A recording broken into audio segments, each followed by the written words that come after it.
আজ রবিবার, রিকের বিকেলে কোনো পড়া নেই আর এখন ঘড়িতে 4টে বাজে।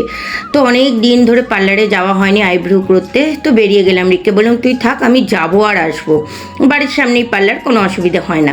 এসে তারপর দেখলাম জামা কাপড়গুলো শুকিয়ে গেছে, যখন তুলেই একবারে নিয়ে ঘরে চলে যাই। গিয়ে রিককে বললাম যে কফি খাবি, দুপুরে ঘুমোয়নি না, একটুখানি মাথাটা টিপ টিপ করছে। তো আমার মতো বোকা কীরকম দেখো, এখানে কফি বসিয়েছি, দুধ কফি, আর ওদিকে দেখো ছাঁকনিটাকে রেডি করেছি ছাঁকবো বলে, মানে চা খেয়ে খেয়ে অভ্যস্ত তো, এই হলো ব্যাপার। তারপর ঘরের কাজকর্ম করব, বেশ কিছুক্ষণ কেটে গেছে, এক গ্লাস জল খেয়ে নিলাম, বেশ গলাটা শুকিয়েও গেছে।